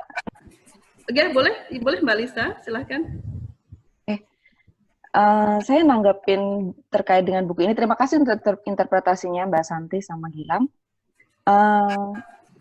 Zizek ini kan tinggal di Slovenia ya. Dia di Ljubljana ya, kalau nggak salah. Di Ljubljana. Iya. Dan Slovenia ini kan negara bekas komunis gitu ya. Dan sampai sekarang memang mereka banyak yang ateis. Saya bahkan curiga gitu ya, menduga bahwa si Zizek ini memang dia mungkin pro dengan komunis ini, itu salah satunya. Maka buku ini dia menekankan begitu besar apa istilahnya dukungannya terhadap jangan-jangan nih komunis nih salah satu yang berhasil menangani pandemi ini ya, saatnya mungkin komunisme itu hidup kembali gitu ya. Karena mungkin kecurigaan saya adalah dia pro ke situ gitu ya, karena memang tempat tinggalnya sekarang di Slovenia. Dan dia tidak melihat negara-negara lain yang non-komunis yang juga berhasil. Salah satunya adalah tetangganya dia, Austria gitu ya. Austria itu kan negara yang tidak komunis, tapi dia negara pertama di Eropa yang menerapkan new normal kalau bahasa Indonesia. Kalau di global itu nggak ada istilah new normal. Itu hanya bahasa Indonesia aja. Di Indonesia aja pakai new normal gitu ya. Nah, dia tidak melihat itu. Padahal Austria dengan Slovenia itu jaraknya hanya 2 jam saja. Nah, kalau saya melihat seperti itu dari Zizek ini. Tapi itu pandangan dia, terserah gitu ya. Dia sebagai seorang filsuf melihat ini. Dan kemudian kalau tadi ngomongin soal solidarity, Zizek juga ngomongin soal solidarity. Kalau menurut saya solidarity itu akhirnya relatif gitu ya, karena untuk negara Indonesia yang komunal, mungkin komun ini tadi menjadi relevan juga dalam tingkat komun bersama gitu ya, kolaborasi antar individu, antar persona. Tetapi kalau misalnya untuk negara individualis, komun atau kolaborasi ini akhirnya punya level yang berbeda. Karena ketika negara individualis, yang dominan adalah pemerintah. Maka akhirnya koordinasi pemerintah yang well organized itulah bentuk solidaritas. Jadi karena ketika di negara individualis itu tidak ada yang namanya kalau di Indonesia itu relawan gitu ya, kemudian galangan dana itu nggak ada. Selama pandemi ini ya pemerintah dominan untuk mengatur semuanya. Tapi itulah bentuk solidaritas dari negara tersebut. Jadi level solidarity memang dilihat dari karakteristik dari negaranya tersebut. Kemudian Tapi nanti coba mau ditanggapi dari Mas Gilang atau Mbak Santi terkait dengan ini. Kemudian juga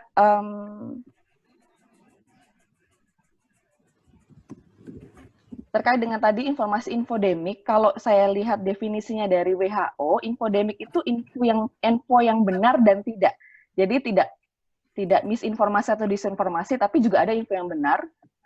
Pokoknya info yang beredar terkait dengan pandemik ini. Maka WHO akhirnya di websitenya kan bikin tuh yang itu jarang sekali gitu ya di dunia internasional itu membuat sesuatu yang mitos dan tidak gitu ya. Maka dia bikin suatu kayak kamus mitos atau tidak, misalnya minum pakai bawang putih itu menyembuhkan corona atau tidak. Itu ketika saya baca itu, wah ini tumben ini. Mungkin karena saking beredarnya terkait info dengan benar atau tidak.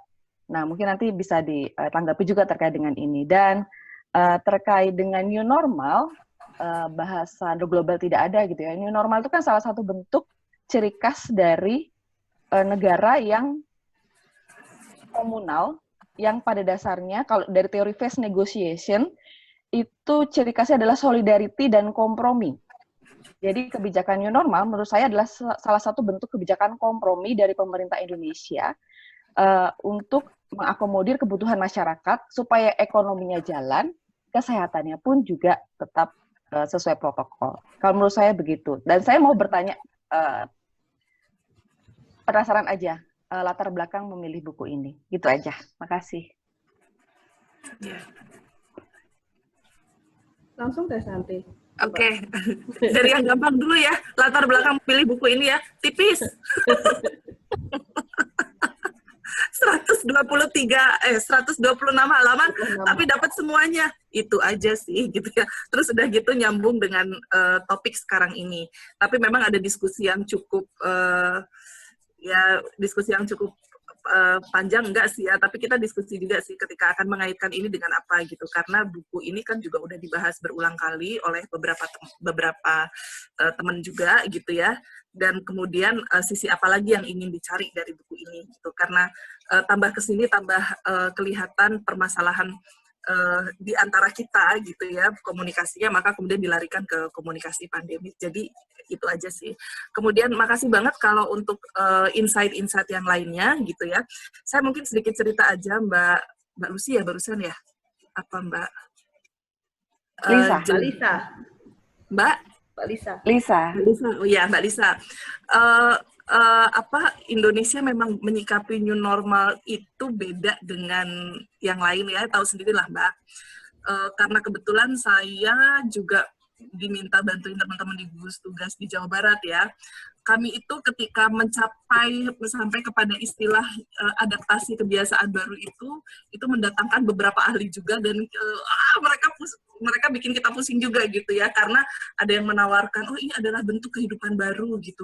Kehidupan apa sesudah alam barzah gitu ya, apa gimana, nggak ngerti gitu ya. Terus udah gitu ada juga yang menawarkan, oh ini bukan new normal, ini new norm. Jadi yang kita perlukan adalah hidup dengan norma baru. Oke, tapi kalau ditanyain ke orang, apalagi yang di pasar, apa sih yang ada dalam pikiran dia gitu dengan kehidupan dengan norma baru, apakah selama ini tidak bernorma dan tidak bermoral, akhirnya larinya ke sana gitu ya, dan lain-lain. Sekarang kan pemerintah memilih tatanan kehidupan baru yang baik dan aman dari COVID-19. Oke, benar mungkin ya, tapi capek aja sih. Nah, betul Mbak, bahwa new normal ini itu bukanlah kembali ke situasi normal, tapi hidup dengan situasi yang baru sebenarnya. Nah, pemerintah itu menggunakan istilah pemulihan aktivitas selama beberapa minggu. Itu kita tentang banget, karena kata-kata pemulihan aktivitas itu berarti going back to normal again gitu. Nah, makanya kemudian akhirnya kekeh kalau kita di Jawa Barat sih makanya adaptasi kebiasaan baru ya, karena ya itu tadi, itu nggak mau dimaknai sebagai itu gitu.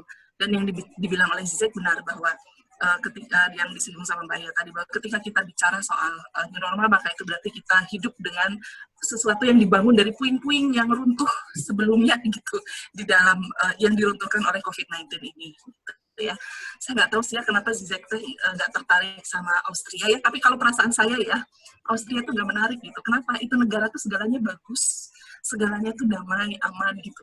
Lebih asik nyari masalah di mana sih? Ya nyari masalah ngoprek di tempat-tempat yang dalam tanda kutip banyak masalah gitu ya. Apakah itu komunisme, apakah itu yang lain? Kalau dugaan saya sih itu ya, terlepas dari nasionalisme Zizek yang bla bla bla gitu ya. Tapi bukankah filosof biasanya mencari masalah gitu ya? Dan negara seperti Austria itu kelihatannya itu nggak banyak masalahnya, makanya dia cari yang banyak masalahnya gitu. Saya kira itu sih kalau dari saya. Lain-lainnya, aduh makasih banget karena itu memberi saya insight yang lebih besar lagi tentang bagaimana menyikapi Zizek dan bukunya ini. Yang barusan sih gosip aja, gibah aja. Monggo yang lain, monggo loh.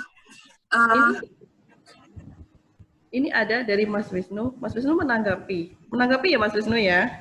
Atau Mas Wisnu sharing yang mediasi dan intermediasi itu ya? Iya, Mas Wisnu. Monggo loh Mas Wisnu. Udah kelamaan Kak, Teh Santi, kalau misalnya udah kelamaan? Aku mah terserah moderator, Kela. Lah tempatnya. Mbak Novi bablas gak apa-apa ya Mbak? Sejam. Aku 10 menit lagi harus ambil jatah makanan. Ya Allah, hidup gue. Enggak sih, itu cuma ini aja, cuma tambahan, bukan tambahan ya, tadi kan Teh Santi ngelihat apakah kita sudah nggak perlu mediasi begitu ya, karena memang teknologi baru kan membuatnya hilang gitu. Tapi kalau saya sih melihat selama kita berinteraksi dengan apapun itu tetap mediasi ya, tinggal bagaimana kita memaknai apakah mediasi itu perantara itu aktif atau tidak gitu. Nah selama ini kan kenapa institusi media disebut mediasi yang aktif, karena mereka memberikan format baru ya, termasuk misalnya format konten lah menjadi pesan atau teks itu yang kemudian membuat kita memaknai informasi beda-beda. Ya kasus pandemi sekarang ya jelas sekali bahwa institusi media menjadi mediator itu ya yang aktif banget. Dia memberikan pemaknaan yang berbeda-beda yang kemudian tadi saya sudah menyampaikan membuat masyarakat sebenarnya bingung ya karena pemaknaan itu bisa beragam. Ya kemarin bercanda dengan Mbak Novi, ini pandemi ini tes IELTS-nya tinggi gitu, semuanya bahasa Inggris gitu. Jadi ya memang agak susah untuk masyarakat awam. Dan ini menyadarkan kita bahwa kita tertinggal sebenarnya untuk pembangunan komunikasi digital ya. Mungkin 10 tahun lebih kita nggak bisa sebenarnya memasuki era yang seperti sekarang. Jadi sebenarnya ya bukan new normal, pura-pura normal aja gitu. Kenapa? Karena kita so-soan mau pakai media baru, tapi banyak juga yang nggak bisa. Saya malah respect dengan guru-guru yang kemudian muter-muter ke rumah muridnya karena banyak siswanya yang nggak bisa pakai internet gitu, nggak punya, bukannya nggak bisa, nggak punya, nggak ada sinyal internet, nggak ada gadgetnya. Itu bagi saya ya kita pura-pura normal aja gitu, padahal sebenarnya nggak normal sama sekali sekarang. Kondisinya berbalik ke barbar itu. Tapi saya nggak setuju dengan Zizek, barbar dikaitkan dengan komunisme, enggak. Itu tipologi yang berbeda ya, tapi suka-suka Zizek lah gitu ya, biar beda nggak apa-apa gitu. Nah, jadi ya itu sih mungkin lebih melihat bahwa sekarang bukan lagi mediasi yang seperti awal, tapi sudah ke hypermediasi. Kita sangat dibatasi oleh teknologi, hal-hal yang sebenarnya natural di awal kita perdebatkan lagi, kita perbincangkan lagi dengan pemandangan yang kadang-kadang berbeda. Ya kayak misalnya diskusi tentang pengetahuan dan seni yang antara Gunawan Muhammad dengan beberapa orang itu bagi saya tuh ya kurang pas aja ya, kita pura-pura normal, kita pura-pura diskusi, sementara sekian ribu itu nggak ada gitu, sekian ribu positif. Bagi saya tuh menyalahi etos dari diskusi. Kita diskusi habis-habisan tentang teknologi, tentang pengetahuan, tapi sementara itu ya banyak yang kehilangan nyawa. Bagi saya ini paradoks ya, mungkin ini paradoksnya, karena kita tidak betul-betul bisa menyentuh isu yang sebenarnya, kita di atasnya terus, tapi memang untuk ke sana harus betul-betul tadi ya, kayak guru yang kemudian tetap harus terjun langsung mengajari murid-muridnya karena nggak bisa internet tadi itu. Ya jadi kira-kira itu deh kalau tambahan saya. Makanya saya tadi menyampaikan tetap mediasi, tapi ada dua nih, mediasi dengan hypermediasi. Dan hypermediasi paling syarat untuk zaman yang pura-pura normal seperti sekarang. Kira-kira gitu Mbak Moderator. Makasih. Baik. Terima kasih Mas Wisnu atas tanggapannya. Ya, keren banget diskusinya. Jadi kalau bagi saya ini libur-libur tapi tetap mikir. Mbak Novi tuh. Ya. Mbak Santi, ini ada satu lagi dari Bu Lili gitu ya. Bu Lili ingin Mbak Santi memberikan gambaran bagaimana komunikasi pandemik di Malaysia. Apakah sangat berbeda dengan Indonesia sebagai sesama negeri serumpun? Ya, sebenarnya cerita sukses yang ada di Malaysia itu sudah tersebar di mana-mana ya. Tapi ini sepanjang yang saya alami sekarang ini. Jadi dari awal mereka sudah memperlakukan skala disaster ini sebagai national scale. Berapapun jumlahnya ya, kan pandemi itu datang ke Malaysia itu bulan 24 Januari. Terus udah gitu berkembang sampai Februari itu tanggal 8-an itu 12 orang. Nah itu pada skala seperti itu, mereka udah siap-siapnya itu nasional gitu. Udah siap-siapnya itu bukan udah nggak diumpetin apa segala macam. Pokoknya oke, ini udah nyampe ke sini, ini udah krisis gitu ya. Terus diperparah dengan super spreader pas lagi ada tablik akbar di Masjid Petaling. Nah itu yang kemudian perhatian orang tuh jadi sangat masif. Cuma yang saya lihat adalah dari awal mereka sudah memperlakukan ini sebagai sebuah bencana skala nasional. Artinya apa? Artinya mereka sudah bersiap-siap sampai level itu gitu ya. Nah, dan itu sebenarnya juga terjadi karena korban mereka kemudian jauh lebih banyak jatuh. Tapi ada keuntungan ketika bencana ini kemudian dimaknai langsung sebagai sebuah bencana skala nasional. Karena selain persiapannya nasional, juga mereka langsung mengerahkan yang terbaik untuk ini, termasuk juga muncul solidaritas nasional itu. Jadi dari awal itu mereka udah bilang bahwa kita akan kerepotan berhadapan dengan ini. Pemerintahnya udah bilang begitu, karena lihat aja Cina kayak begitu, ini kayak gini. Sementara mereka tuh udah punya hitung-hitungan kalau misalnya Malaysia itu dengan health reformnya seperti ini hanya bisa menanggung gini. Jadi akhirnya yang tadinya pada berantem itu akhirnya berhenti dulu berantemnya. Terus sektor swasta apa segala macam juga menyatu itu gitu. Nah itu juga di sisi lain narasi tunggal. Narasi tunggal kan emang sangat penting ya. Jadi nggak ada yang ngomongnya beda-beda juga gitu. Terus udah gitu saya lihat adaptasi perundang-undangan juga cepat banget. Jadi kayak misalnya penimbunan masker. Penimbunan masker itu segera disikapi dengan keluarnya artikel hukum yang memasukkan masker sebagai kategori sembako lah kalau di kita, essentials for life. Jadi kalau misalnya ada yang melakukan penimbunan itu, ya itu langsung dihukumnya seperti orang itu menimbun obat-obatan atau menimbun bahan logistik yang diperlukan untuk kehidupan. Jadi kayak begitu-gitu tuh cepat gitu. Bagaimana komunikasi publik yang dilakukan oleh pemerintah Malaysia ya? Saya nggak tahu kalau yang lain-lainnya, ini aja yang komunikasi publiknya. Setiap hari, sehari 3 kali itu saya juga karena nomor Malaysia ada di sini ya. Itu masuk pesan-pesan di broadcast message bahwa kebijakan baru mereka ini singkat sih pesannya cuma 1-2 pesan, tapi itu tuh di-broadcast secara nasional dan itu konsisten sehari 3 kali. 2-3 kali. Makanya kita bisa keep up terus sama information apa yang ada di sini. Dan jangan lupa penegakan hukum. Di kita penegakan hukumnya kurang ya. Jadi biarpun ininya kebijakannya udah bagus gitu ya, pemerintahnya tuh kerjanya setengah mati gitu ya, tapi penegakan hukumnya kayaknya kurang ya. Aduh, punten saya nggak ngalamin di Indonesia gimana realnya ya. Jadi saya nggak tahu situasinya gimana, cuma dengar aja dari keluh kesah sana sini. Kalau di sini ya penegakan hukum ya memang berlangsung. Saya ketemu kok sama orang-orang yang mereka melanggar batas roadblock, kemudian didenda 1.000 ringgit. 1.000 ringgit gitu, beneran itu teh kudu ngeluarin duitnya. Ya, gitulah gitu.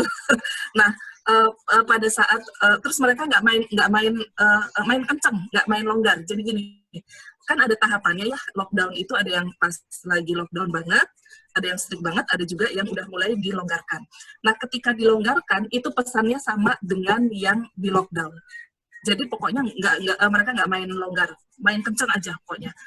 Saya itu Penang itu udah 2 bulan green zone, tapi baru mulai dilonggarkan itu sebulan setelah green zone. Jadi mereka siap banget antisipasi untuk menghadapi gelombang super spreader yang kedua ini gitu. Nah, itu kira-kira yang bisa saya share kalau yang di Malaysia. Oke, baik. Saya rasa cukup ya, udah lebih dari 30 menit teman-teman semuanya. Sedikit yang bisa saya simpulkan dari diskusi pada siang hari ini, bahwa Zizek dalam bukunya menuturkan media berulang kali meneriakkan jangan panik, namun kenyataannya yang disampaikan melalui data justru memicu kepanikan. Zizek juga bilang bahwa coronavirus ini juga memicu kemunculan virus-virus lain seperti fake news, teori konspirasi, dan isu sosial seperti rasisme. Zizek juga menyinggung media dan pemerintah kerap menimbulkan ketakutan dengan pendekatan yang kurang transparan atau terlalu ekstrim. Dan tadi yang disampaikan oleh Mbak Santi, kesimpulan dari yang bisa ditarik dari bukunya Zizek adalah komunikasi ketidakpastian, komunikasi soliter, komunikasi dalam solidaritas, komunikasi paranoid, kemudian the essence of communication, yang dari untuk mengatasi itu semua begitu Mas Gilang menawarkan bahwa ada solidaritas dan kolaborasi adalah kunci begitu ya. Jadi tadi untuk yang disampaikan oleh Zizek bahwa media dan pemerintah kerap menimbulkan ketakutan, maka solusi yang ditawarkan Mas Gilang untuk yang ada di Indonesia adalah solidaritas dan kolaborasi. Terima kasih teman-teman semuanya yang sudah bergabung dan juga memberikan tanggapan, berdiskusi pada siang hari ini yang menurut saya seru. Saya menerima ilmu baru juga, dapat ilmu baru dari Mbak Santi dan Mas Gilang yang saya nggak terlalu pintar memahami bukunya Zizek, Mbak Santi, makanya saya juga grogi. Saya juga nggak ngerti. Saya jadi ini pertama kalinya saya mandu keren, moderator keren. Diskusi yang bikin saya grogi. Mbak Santi keren, Mas Gilang juga keren, hostnya keren, Mbak Novi terima kasih, Mas Wisnu, semuanya teman-teman terima kasih, Mbak Lisa, Mas Andre yang mau mengundang Zizek dengan Mbak Aya, ditunggu diskusi selanjutnya. Sekian dari kami semua, teman-teman semuanya, saya mohon maaf sebagai moderator kalau saya banyak kurangnya dalam memandu diskusi pertama kali yang digagas oleh teman-teman Japelidi ini. Terima kasih. Wassalamualaikum warahmatullahi wabarakatuh. Waalaikumsalam. Terima kasih semua. Boleh nggak saya minta 5 menit aja Mbak Novi kasih penutup dong sebagai karena ini bagaimanapun hajatan pertamanya Japelidi ya untuk Jetlog. Oke. Ya, terima kasih teman-teman. Jadi sejarahnya Jitox hari ini dimulai dari ngobrol kita beberapa bulan yang lalu tentang pentingnya kita berdiskusi literatur, baik itu literatur yang berupa dari buku maupun literatur yang dari artikel jurnal ya. Dan sebenarnya tahun kemarin kita sudah memulai dengan mendiskusikan tentang literasi media dan berita palsu, tapi waktu itu media yang dipilih adalah WhatsApp group gitu ya. Dan kemudian di saat pandemi ini sempat ada beberapa kali ajakan untuk yuk bikin webinar gitu Japelidi. Tapi kita sibuk dengan kampanye dan tentu saja diteruskan dengan sibuk dengan buku. Nah, di sela-sela itu saya kemudian langsung nembak Santi gitu ya, karena di list yang kita diskusikan di rapat Japelidi terakhir itu ada 2 diskusi yang disiapkan di bulan Mei dan Juni, itu Santi untuk pembicara pertama dan kemudian Mbak Lestari untuk pembicara yang kedua ya, untuk membicarakan 2 buku yang berbeda. Kemudian kita harus bikin format yang lebih sesuai dengan kekinian ya, dari video conference gitu. Awalnya sempat berantem sama Santi IG Live aja, kalau IG Live cuma 2 orang nih, terus capek karena running text-nya kan cepet banget ya kalau IG Live ya. Jadi kalau untuk diskusi yang serius itu akan capek banget dan tidak bisa berbagi materi. Kelemahannya dari IG Live adalah kita tidak bisa berbagi materi. Artinya dipilih untuk menggunakan Zoom dan Gilang ditembak, Hana ditembak gitu, karena Hana waktu itu sudah menyediakan diri untuk menjadi O-nya, ya udah Hana ditembak. Nah udah nggak mungkin dong ini pembicaranya kudu cowok, kudu nom, wah wis nembak sapa Gilang. Jadi sebenarnya awalnya adalah obrolan-obrolan yang seperti biasanya Japelidi, kita nggak pernah ngobrol yang formal, ngobrolnya tiktokan langsung jadi. Dan inilah Jitox jadi disiapkan hanya dalam 2 hari ya ini ya. Disiapkan hanya 2 hari. Jadi terima kasih untuk Santi dan Gilang dan juga Hana ya yang jungkir balik. Saya tadi berusaha ngerem aja, saya nggak ngomong karena teman-teman mesti butuh banyak banget diskusi ya, forum-forum seperti ini supaya kita tidak hanya bekerja melakukan sesuatu, tapi juga mengasah pikiran kita. Saya cuma mau menambahkan saja yang Sisek tadi, yang saya paling menarik dari Sisek adalah 5 tahapan pandemi itu. Itu terus keinget waktu saya zaman kuliah, saya era jadul ya, kuliah masuk 88 gitu, jadi masih belajar tentang teorinya Rousseau tentang pembangunan. Dan di Indonesia itu, tahapnya Rousseau itu nggak sama dengan negara-negara yang lain. Dan itu sama juga ketika kita belajar tentang teknologi komunikasi informasi masuk ke Indonesia, kita ini adalah negara yang lengkap, supermarket. Semua tahap itu ada sekaligus.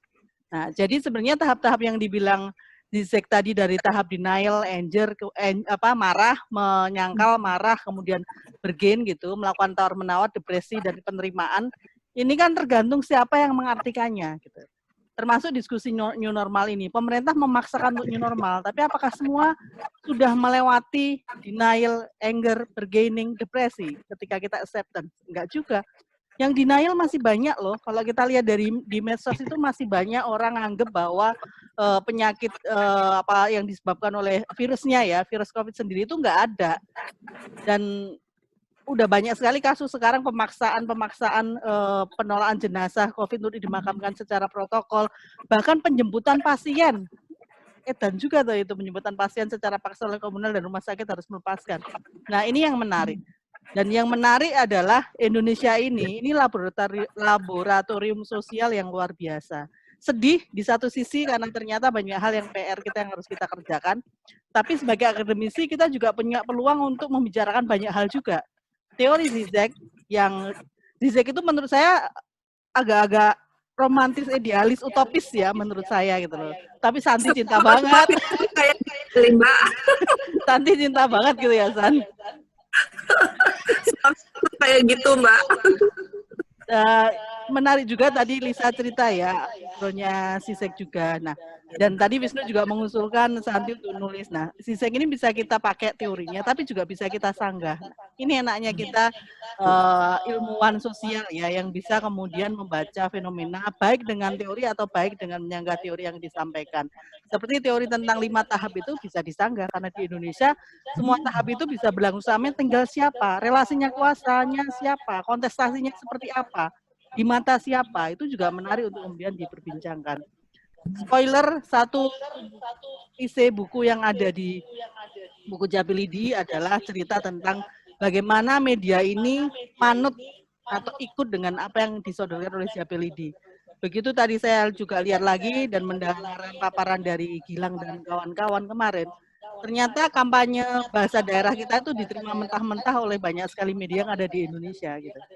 Padahal jumlah 40-an itu hanya sekian persen dari ratusan bahasa yang mungkin ribuan kalau dibanding dihitung dengan sub bahasanya ya di Indonesia. Nah, itu. Jadi saya setuju Santi dan Gilang kalau media ini ya harus kita bikin pinter juga lah gitu.